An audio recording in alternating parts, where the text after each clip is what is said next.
사순절 특세 16번째 시간입니다. 오늘은 제가 제목을 이렇게 잡아봤어요. 성도의 기도, 어린 양의 중보.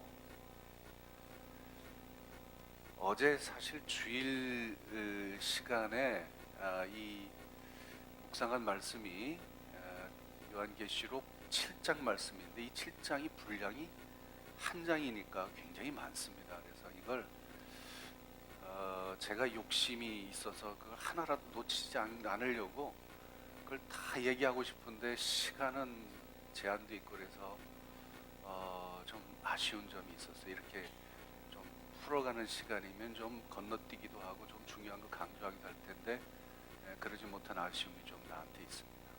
그러나 여하튼 이제 우리가 7장을 다 살펴봤고 7장이 중간장이라는 걸 알게 됐어요. 그 앞에 7개 그 봉인 시리즈를 쭉 해오는데 6째 봉인 다음에 7째 봉인이 바로 이어지지 않고 그 중간에 이 7장이 끼어 있다는 얘기죠. 근데 중요한 건 이 중간장입니다. 사실은 이 중간장이 이 요한계시록에 그 메시지가 담겨 있어요. 사실 무슨 시리즈, 봉인 시리즈, 이제 나팔 시리즈, 나중엔 대접 시리즈, 7대접 시리즈 쭉 나가게 될 텐데 이것들보다 사실 이 중간장을 잘 눈여겨보셔야 돼요. 거기에 메시지가 담겨 있습니다. 이 중간장을 쭉 보면서 이 중간장이 두 가지 질문에 대한 답을 주고 있는 것이라고 제가 말씀드렸죠. 두 번째 질문부터 먼저 이야기하면 누가 설 수 있겠네. 어린 양이 오시는 그날, 그게 진노의 날인데 진노의 날에 누가 설 수 있겠느냐 이제 질문에 답은 뭐라고 그랬어요? 예수 믿는 사람은 누구나 다 설 수 있다. 그죠? 예수 안 믿으니까 어린 양과 상관없이 사니까 하나님 앞에 예배하지 않으면 사니까 그날이 두려운 날이고 공포의 날이지, 예수 믿는 사람들에겐 그날이 공포의 날이 될 이유가 없죠. 주 예수여 어서 오시옵소서. 그죠? 예수 믿는 사람 누구나 다 설 수 있는 거야. 그런 대답을 주셨고, 첫 번째 질문은 얼마나 더 오래 기다려야 합니까? 이 마지막 때 하나님이 이 종말의 때를 완성하실 그날을 언제 기다려야 됩니까? 이 억울하게 죽임을 당한 사람들의 이 영혼들이 부르짖는 하소연처럼 나와 있지만 사실은 당시 교회의 질문이었다고 제가 말씀드렸죠. 그런데 여기에 대한 주는 답이 뭐냐 하면 이제 14만 4천 명 인침받은 자의 숫자에 대한 이야기를 하면서 인침받은 자가 확정될 때까지다. 근데 사실 이 말은 어떤 뜻이라고 제가 말씀드렸냐 하면, 너 언제 얼마나 더 오래 기다려야 될지 그거 궁금해할 필요가 없어. 왜? 너희들은 이미 인침받은 사람이야. 여러분, 우리가 끝이 어떻게 될지 모르니까, 마지막이 어떻게 될지 모르니까 그 마지막을 궁금해하죠. 네? 언제 그 마지막이 옵니까? 언제 이 억울함이 풀어집니까? 이러는데 우리는 이미 끝을 알고 있잖아요. 여러분의 끝이 어디입니까? 죽음이 끝입니까? 아니잖아요. 여러분의 끝은 어디라고 그랬어요? 부활이요? 생명이라. 그 끝을 우리는 알고 있는 거예요. 그러니까 이 제단 밑에서 있는 그 영혼들은 끝이 있는 거죠. 인침을 이미 받은 사람들이에요. 하나님이 너 이겼다 인정해 준 사람들이에요. 그런데 왜 궁금해요? 그렇죠? 그럴 필요가 없죠. 그래서 여러분, 우리 그리스도인들은, 여러분 이거 분명히 하셔야 됩니다. 우리 그리스도인들은 이겨놓고 싸우는 사람들이에요. 마지막을 우린 다 어떻게 될지 알아요. 그래 놓고 우리는 싸워가면서 그걸 확인해 가는 거죠. 끝이 어딜까 궁금해하면서 이 길 달려가는 게 아닙니다. 우린 이미 알고 있어요. 무엇으로 알아요? 믿음으로 알고 있어요. 예수님께서 다 보여주셨고 말씀해 주셨고 그 길로 우리를 이미 초대해 주셨어요. 그래서 우리는 이 길 걷는 건데 그 끝이 궁금해서 가는 거 아니에요. 이미 알고 있어요. 그래서 우리는 이겨놓고 싸우는 사람들이에요. 그러니 이 전쟁에서, 이 싸움에서 실패할 리가 없잖아요. 아직도 불안해요? 아직도 불안하십니까? 그럴 줄 알고 뒤에 말씀들이 계속 있는 거예요. 아직도 믿지 못하는 사람들이 있고 그게 불안한 거예요. 그래서 말씀이 길어지는 이유가 이 결론을 우리가 알고 믿고 아멘 그리고 끝나면은 그냥 살면 되는데 그게 잘 안 되죠. 그래서 뒤에 말씀들이 쭉 시리즈로 계속 이어가고 있는 겁니다. 자, 그래서 첫 번째 시리즈의 끝은 7번째 봉인을 뗐을 때 고요함이 있었고 침묵이 있었다, 그런 얘기를 했죠. 그 얘기가 요한계시록 8장 1절에 나오는데 이미 우리가 봉인 시리즈 하면서 마무리를 다 졌어요. 마무리를 졌지만 이제 새로운 시리즈를 시작해야 되는 부분이기 때문에 요거를 우리가 안 읽을 수 없죠. 같이 한번 읽어볼까요? 시작. 일곱째 인을 떼실 때 하늘이 반 시간쯤 고요하더니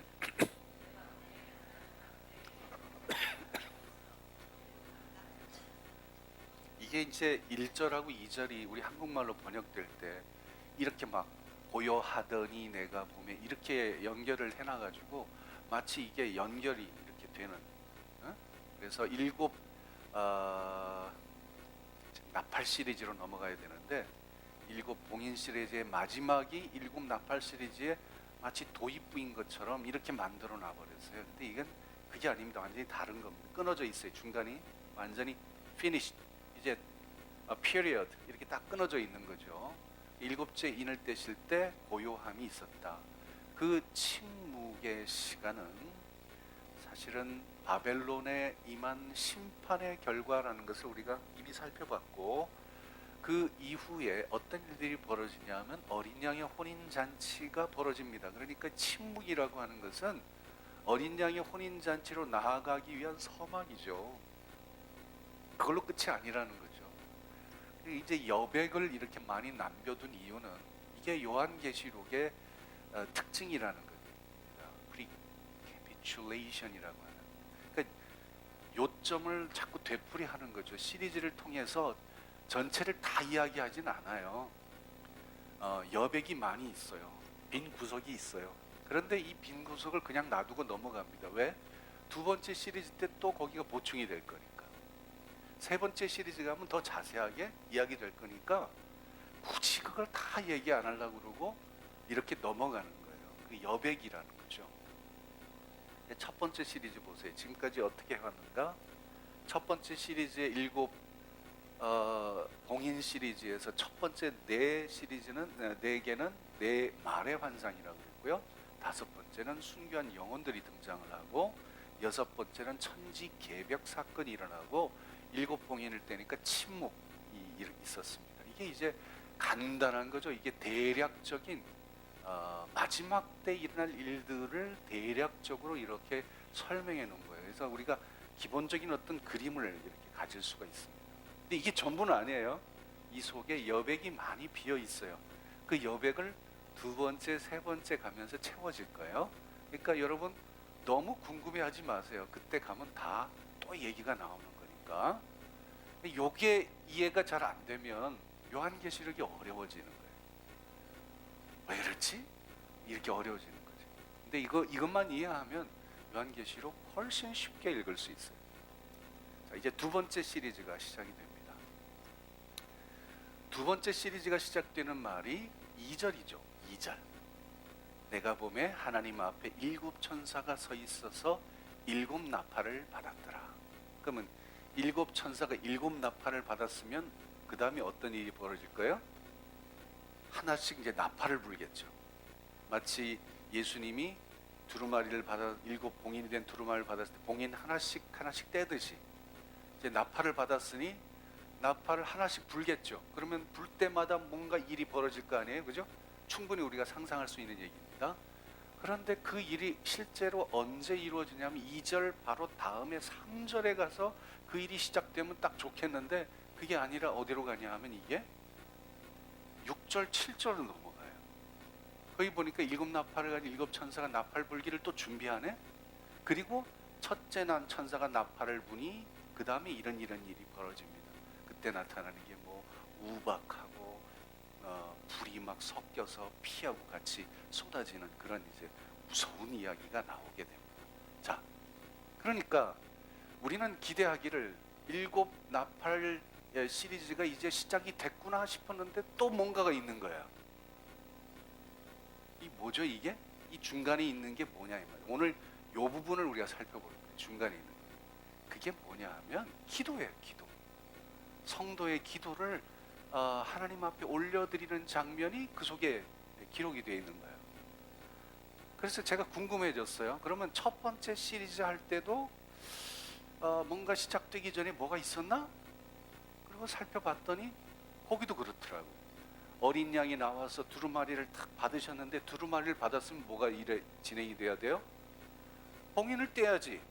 근데 봉인을 떼는 일이 시작되지 않고 뭐가 있어요? 찬양이 있어요. 24장로들 네 생물이 어린 양이 엎드려서 새 노래로 찬양을 드리는 장면이 나와요. 여기서 눈여겨볼 것이 하나 있더라고요. 그러니까 딱 눈에 띄는 게 뭐냐 하면 24장로들이 검은 고를 가지고 또 각각입니다. 이게 향이 가득한 금대접을 가지고 있다는 장면이에요. 검은 거는 물론 뭘 위한? 찬양을 위한 악기죠. 그러니까 찬양을 드리는 준비를 해놓은 거죠. 근데 금대접은 뭔가요? 그 뒤에 뭐라고 설명이 되어 있어요? 성도의 기도라고 그래놨어요. 자, 그러니까 24장로들이 하나님 어린 양 앞에 경배할 때 이미 두 가지를 다 가지고 있는 거죠. 그런데 첫 번째 시리즈에서는 뭐가 나왔어요? 찬양이 나왔어요. 기도가 등장하지 않습니다. 찬양으로 시작을 해가지고 일곱 개의 쭉 시리즈가 진행이 된 거예요. 그죠? 그리고 두 번째 시리즈 시작할 때 이제 뭘로 시작해요?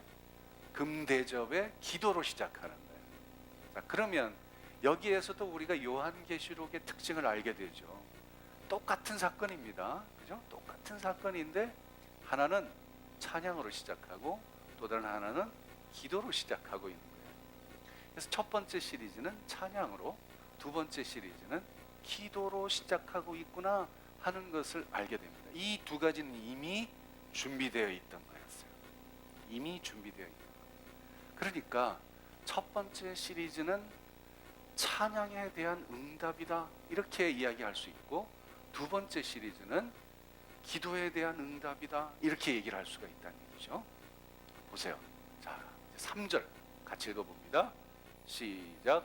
또 다른 천사가 와서 제단 곁에 서서 금향료를 가지고 많은 향을 받았으니 이는 모든 성도의 기도와 합하여 보좌 앞 금제단에 드리고자 함이라. 또 다른 천사 이야기하는 건 왜 또 다른 천사냐면 이미 일곱 천사가 일곱 나팔을 받았잖아요.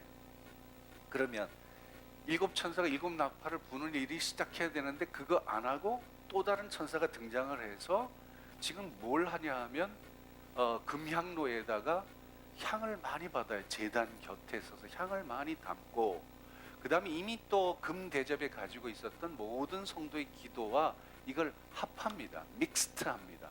그래서 보좌 하나님 앞에 금제단에 올려드리는 일을 하고 있는 거죠. 자, 이 그림이 그려지십니까? 그러면 여기서 제단이 뭐냐, 이게 좀 설명이 필요할 것 같아요. 제단 앞 옆에서 이 제단이란 말을 헬라어로는 두시아스테리온 이렇게 돼 있는데, 제단 영어로는 the altar라고 얘기합니다. 그냥 제단이에요. 제단. 근데 이 제단이 사실은 종류가 많이 있어요. 그 제단도 여러분 그 구약 성경 우리가 출애굽 공부를 하면서 다 배웠잖아요. 성막 우리가 공부하면서 그 속에 있는 성구들 얼마나 많이 있어요. 제단도 여러 가지가 있었어요. 그 가장 대표적인 제단이 뭐였냐 하면 분향단입니다. 우리말로는 분향단이라고 되어 있지만 영어로는 the altar of incense라고 해서 향을 올려드리는 제단입니다. 그리고 또 여러분 잘 알고 있는 제단이 또 있죠. 뭐죠? 번제단. 네? 그래서 영어로는 the altar of burnt offering이라고 돼서 태워서 제물을 태워서 올려드리는 제단. 이것도 제단이라고 그러는 거예요. 그러니까 이 성경의 제단이라고 그래가지고 제단이 하나가 아니에요. 그 속에는 내용들이 많이 있어요. 최소한 이 두 가지는 여러분 생각하고 있어야 돼요. 요한계시록을 이해할 때 보세요. 앞에 첫 번째 환상 이야기에서 다섯째 인을 뗄 때 거기에 죽임을 당한 순교자들의 영혼이 등장하는데 어디 있었어요? 제단 아래 있었잖아요. 그 제단은 무슨 제단이에요? 이게 번제단이죠. 제물을 바쳐서 피를 쏟아들이는 이게 번제단이죠, 그죠? 그 차이를 아시겠어요? 번제단이에요. 그러나 지금 천사가 와서 제단 옆에 서서 금향료를 가지고 많은 향을 받고 있는 이 제단은 무슨 제단? 분향단이에요. 분향단. 그러니까 제단이라고 해서 다 똑같은 제단이 아니에요. 이건 지금 분향단을 얘기하고 있는 것입니다. 그래서 이 분향단에서 향을 담아요. 향을 어떻게 담을까 궁금해지긴 한데 여하튼 향을 담고 그 다음에 이미 금대접에는 성도들의 기도가 가득 차 있었다 그랬어요. 그것도 향이라고 표현해요. 향이 가득 다 있었어요. 이 두 가지를 섞어요. 합해서 올려드리는 거예요.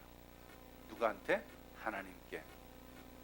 자, 요 장면을 이렇게 생각해 보면 이게 분향단에서 향을 담는다고 하는 게 도대체 뭐냐 하는 생각을 좀 해보게 돼요.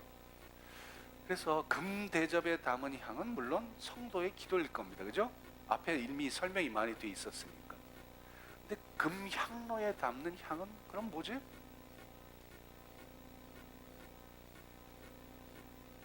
뭘 것 같아요 이게? 여러분 계시록은 상징이 많다 그랬잖아요. 상징은 상징으로 풀어야 된다 그랬죠? 이걸 막 이상하게 문자적으로 풀면 상당히 어려운 일이 생기고 괴물이 만들어집니다. 그래서 이걸 상징으로 풀어야 되는데 이게 뭘 상징하는 것이냐? 금향로에 담은 향이 뭘 상징하느냐? 이걸 알려면 구약 성경으로 가지 않을 수가 없어요. 분향단의 분향단에 관련되어진 구약의 율법으로 가서 그게 무슨 의미인지 발견해 볼 수밖에 없어요. 그게 얘기가 어디 나오냐면 출애굽기에 나와요. 자 보세요. 출애굽기에 가보면 분향단에 대한 규칙인데 그 제단을 여기서 그 제단은 물론 분향단을 얘기하는 겁니다. 번트 오퍼링 드리는 번제단이 아니라 분향단을 얘기하는 거예요.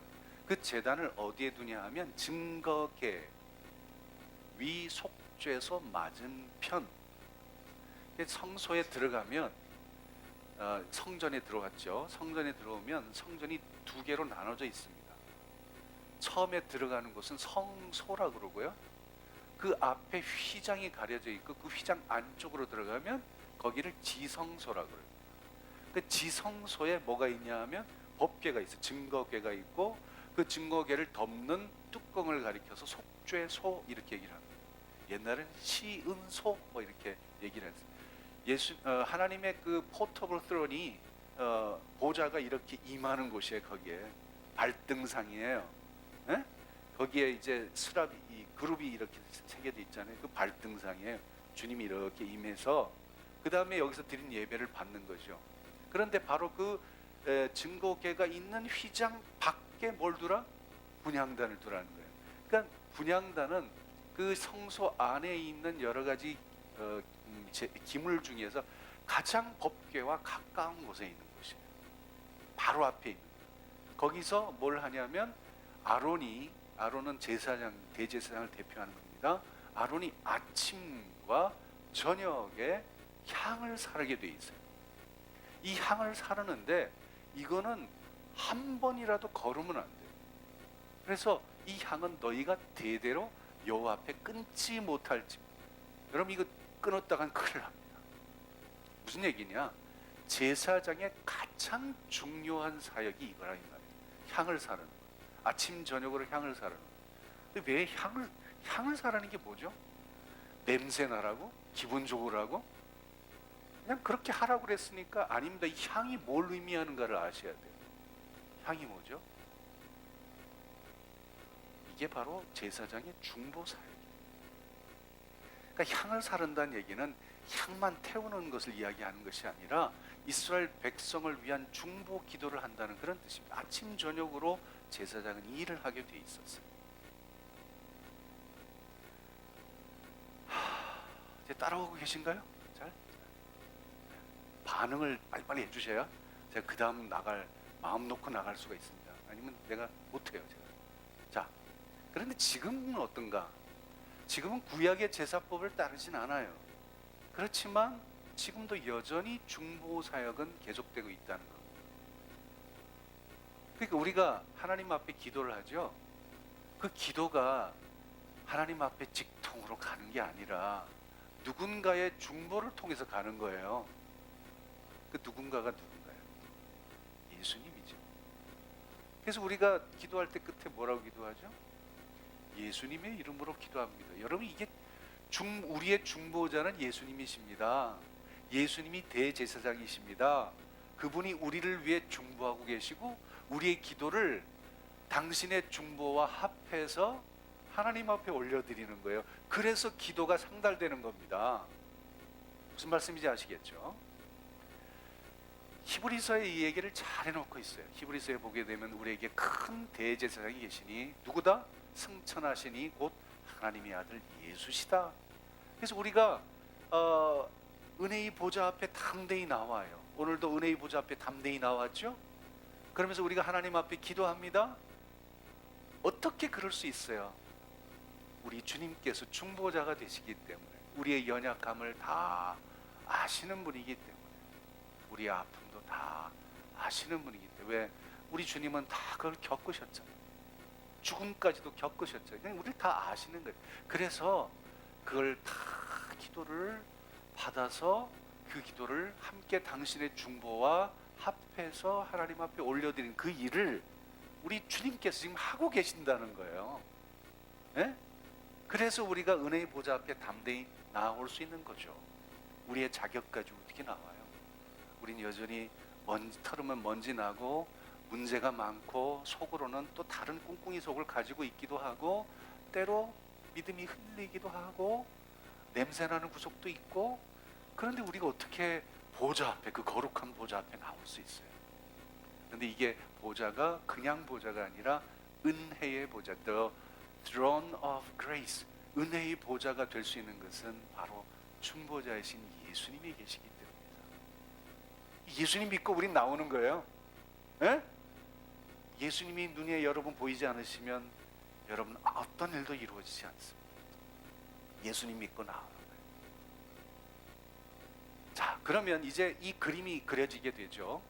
금향로를 가지고 많은 향을 받았어요. 이게 바로 예수님의 어린 양의 중보를 얘기하는 것입니다. 어린 양의 중보에 모든 성도의 기도가 합해져서 그것을 하나님 앞으로 올리는 일을 지금 하고 있는 거예요. 그게 기도입니다. 기도. 자, 첫 번째 시리즈를 시작할 때는 찬양으로 시작했죠. 찬양도 올려드리는 것이지만 두 번째 시리즈를 시작하면서 기도를 올려드리는 일을 지금 하고 있는 거예요. 그러면 예수 그리스도의 중보 기도와 함께 성도들의 기도가 합해서 지금 올라가고 있어요. 따라서 두 번째 일곱 나팔 시리즈는 이 올려드리는 기도에 대한, 성도들의 기도에 대한 응답이겠구나 하는 것이 일단 짐작이 되죠. 에? 성도들의 기도에 대한, 우리의 기도에 대한 하나님의 응답으로 주어지는 것이 두 번째 시리즈겠구나. 근데 이 두 번째 시리즈가 뭐라고 그랬어요? 무서운 일이 막 벌어집니다. 여러분, 첫 번째 시리즈는 아무것도 아니에요. 두 번째 시리즈는 더 무서운 일이 막 벌어져요. 그런데 그것조차도 하나님께서 우리의 기도에 응답해 주시는 거예요. 그 이야기가 또 바로 그 다음 절 5절이 나옵니다. 같이 읽어볼까요? 시작. 향로를 가지고 제단에 불을 담아다가 땅에 쏟음에 우레와 음성과 번개와 지진이 나더라. 자, 기도를 올려드렸어요. 기도를 올려드리고 난 다음에 그 천사가 향로를 가지고, 금향로를 가지고 이번에는 제단에 불을 담다가 거기다 담아서 땅에 갖다 쏟아보는 거죠. 제단이라고 했을 때 이 제단이 무슨 제단? 분향단이에요? 번제단이에요? 분향단이에요. 지금 분향단에서 일어나고 있는 일이죠. 분향단에서 불을 담는 거죠. 여러분, 분향단의 불은 뭐냐면 향을 사르는 거죠. 향을 살려서 올려드렸으니 그 분향단에는 뭐가 남아 있어요? 재가 있겠고 불씨도 좀 있겠죠. 그걸 담는 거죠. 그걸 담아다가 가져다가 땅에다 쏟아 부릅니다. 그랬더니 천둥이 나고 말이죠. 음성, 이 voices라고 그랬는데 이게 뭔지 모르겠어요. 하여튼 뭐 우렁찬 막 음성, 그리고 번개가 막 치고 지진이 나고, 이게 무슨 자연재해가 막 일어나는 것처럼 느껴져요. 근데 실제로 앞으로 이제 나팔의 그 시리즈를 쭉 가보면 첫 번째 나팔을 불 때는 막 우박이 쏟아져요. 우박이 쏟아지는데 그냥 우박만 쏟아지는 게 아니라 거기에 그냥 불도 같이, 불덩이도 같이 쏟아지고요. 그 불덩이만 쏟아지는 게 아니라 거기에 피가 비처럼 막 쏟아져요. 같이 막 쏟아지는 무서운 일이 벌어지고 땅의 3분의 1이 완전히 초토화돼 버려요. 두 번째 나팔을 불면 거기에는 큰 산이, 막 불이 붙은 산이 떨어져서 바다에 확 떨어지는데, 그러고 나니까는 그 바다의 생물 중에 3분의 1이 다 죽어버려서 완전히 바다가 피가 돼버려요. 세 번째 나팔을 부니까 이번에는 무슨 뭐가 큰 별이, 불 붙는 별이 또 횃불같이 탁 떨어지는데, 이 떨어지면서 어디 떨어지냐면 강물에 떨어지고 샘물에 떨어져 가지고 그 물이 다 쓱물이 돼버리고 그 물을 먹는 사람마다 다 죽어버려요. 막 이런 일들이 벌어지는 거예요. 무섭죠? 채연이 하나도 안 무섭니? 무서워해야 되는데. 그런데 이게 무서울 게 아니에요. 왜요? 성도의 기도에 대한 하나님의 응답이에요. 뭐가 무서워요? 하나도 안 무서운 거예요. 하나님께서 왜 개입하시나요? 우리를 구원하기 위해 개입하시나요? 마지막 때에 일어날 일들에 대해서 사람들이 많이 궁금해하고 두려워하고 공포스럽게 자꾸 생각하는데, 그건 그렇게 만든 사람들의 잘못이고, 실제로 성경이 이야기하는 건 무서워하라고 그렇게 써놓은 거 아니에요.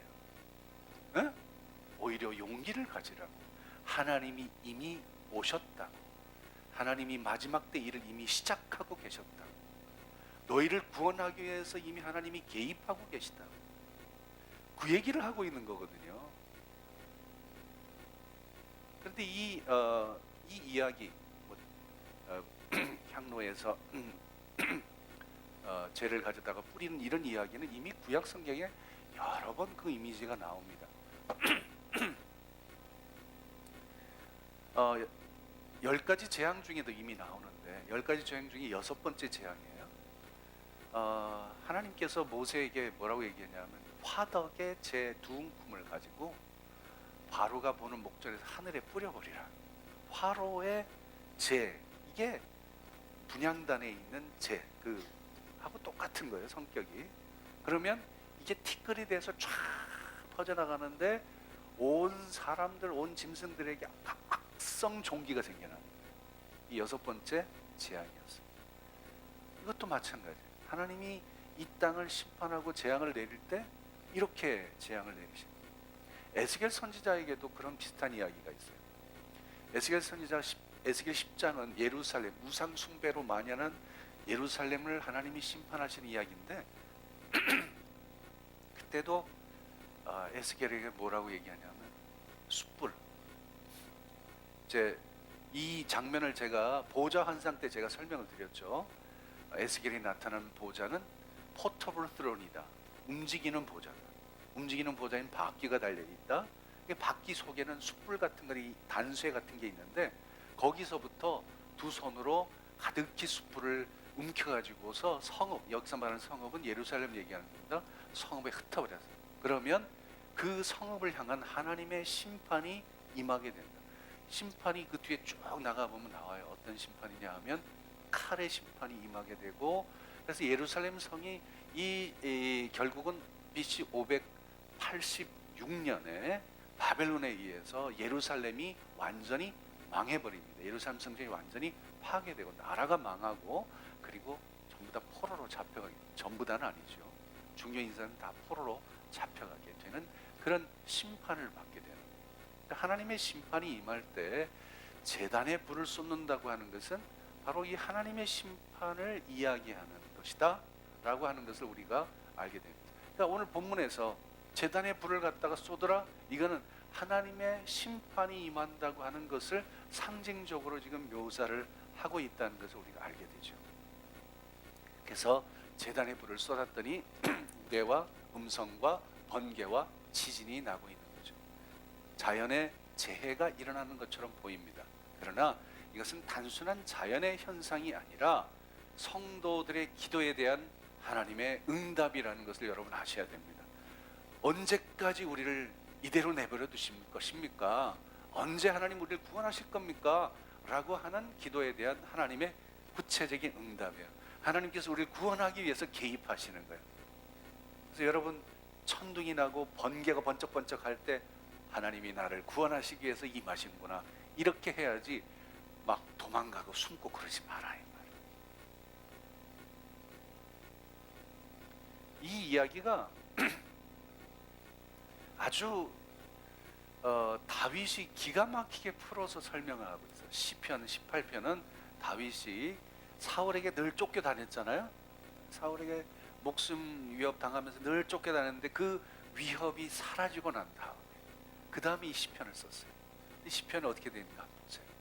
내가 환난 중에서 여호와께 아뢰며 나의 하나님께 부르짖었더니 그가 그의 성전에서 내 소리를 들으시며 그의 앞에서 나의 부르짖음이 그의 귀에 들렸도다. 하나님께 간구했는데, 환난 중에 간구했는데 하나님이 응답해 주시는 거예요. 하나님이 어떻게 응답하시죠? 이에 땅이 진동하고 산들의 터도 요동하였고 그의 진노로 말미암아 그의 코에서 연기가 오르고 입에서 뭐예요? 불이 나오는 게 맞겠지? 그래서 사름이야. 그 불에 숯이 피고 야, 여러분 이제 장면이 이제 생각나시죠? 이제 그림이 그려지죠? 그 다음 보세요. 여호와께서 하늘에서 우레소리를 내시고 천둥 소리를 내시고 지존하신 이가 음성을 내시며 우박과 숯불을 내리시고, 여러분 우박과 숯불을 내리신다는 게 기가 막힌 표현이에요. 왜냐하면 이게 요한계시록에 나오는 첫 번째 나팔 때 나오는 이야기거든요. 아니 이 다윗이 언제적 사람인데 그때 이미 이걸 썼다는 게 참, 아니 하늘에서 우박이 쏟아진다는 건 일반적인 자연 현상이니까 그렇지만 숯불이 쏟아진다, 이건 뭐죠? 인류 역사 이래 숯불이 쏟아지는 거 한번 본 적이 있어요? 우박과 함께? 근데 이게 벌써 다윗의 시로 표현이 되고 있다는 거, 이게 예언적인 표현이죠. 그러나 중요한 것은 뭐죠? 왜 하나님이 이런 일들을 벌이시나요? 나의 강한 원수와 미워하는 자에게서 나를 건지시기 위해서. 에? 왜냐하면 그 사람들이 그들이 나보다 힘이 더 세. 나는 그들에게 이길 수가 없어요. 그러나 하나님께서 나를 대신에 싸워주시고 이겨주시고 나를 구원해주시는 이 개입이 이런 현상으로 나타난다는 것을 이미 써놓고 있는 거예요. 기가 막히죠. 따라서 여러분, 나팔 시리즈의 재앙, 제가 미리 예고편을 좀 말씀드렸지만 너무 무서워하지 마세요. 두려워할 필요 하나도 없어요. 그저 재밌게 보시면 돼요. 왜? 구원의 역사가 이루어지는 일이니까. 여러분들이 구원받는 자인지 아닌지가 중요한 거지. 여러분이 만일 심판받는 자에게 있다면 이거 굉장히 두려운 일일 거예요. 그러나 우리는 구원받는 자로 선택을 받았잖아요. 예? 그렇다면 두려워할 게 하나도 없죠. 근데 우리가 두려워한다는 얘기는 뒤집으면 내가 아직도 구원에 대한 확신이 없다는 얘기죠. 그러니까 두려워하게 돼요. 그러니까 여러분이 요한계시를 읽으면서 여러분 마음에 두려움이 생기고 공포가 생긴다면 여러분 헛 믿은 거예요. 지금까지 신앙생활 헛해 오신 겁니다. 그러나 이 요한계시 읽으면서 마음에 확신이 생기고 용감해지고 담대해지고 소망을 갖게 된다면 여러분 제대로 믿고 있는 거예요. 여러분 제대로 믿게 되기를 바라요. 예? 그래서 다들 막 이상하게 막 가르치고 막 협박하고 겁을 막 주고, 그래서 여기 안 오면은 휴거되지 않고 마지막에 구원도 못 받는다는 식으로 막 휘둘리는 그런 사람들에게 속아 넘어가지 마요. 자, 그런데 여기서 한 가지 우리가 놓치지 말아야 될 게 있어요. 이 땅에 내리는 하나님의 심판이 우리하고는 사실 상관이 없는 거예요. 왜냐하면 우리를 구원하기 위해서 임하는 것이지만, 그러나 그 심판이 내려지는 현장에 우리도 있다는 것을 잊지 마세요. 그렇기 때문에 심판의 고통에서 완전히 자유로운 건 아닙니다. 그런데 시한부 종말론자들이나 세대주의 종말론자들이 뭐라고 얘기를 하냐면, 너희들은 이 대환란이 일어나기 전에 비밀리에 하나님께서 너희들을 데려가신다, 휴거된다. 그래서 이 땅에 환란이 임하는 걸 너희들이 어떻게 보냐 하면, 그 위에서 구경하듯이 보니까 걱정할 거 하나도 없다, 이렇게 가르치거든요. 그러려면 너희들이 휴거돼야 돼, 이렇게 가르치거든요. 그거 아닙니다. 그거 다 가짜예요. 오히려 이 땅에 하나님의 심판이 임할 때 우리는 마치 이스라엘 사람들처럼 애굽의 재앙이 10가지 재앙이 임할 때 그걸 직접 옆에서 같이 보고 목격하듯이 우리도 똑같이 그걸 목격하고 체험해야 돼요. 여러분, 다른 사람들이 고통당하고 다른 사람이 어려움을 당하는데 나하고 상관없어요? 상관없는 거 아니죠. 나한테도 고통이 있는 거죠. 이 땅에, 이 지구상에 저 멀리서 전쟁이 일어나고 그래서 사람들이 막 죽어가는 그 모습을 보면서 여러분, 밥이 잘 넘어가요? 밥이 넘어가면 이상한 거죠.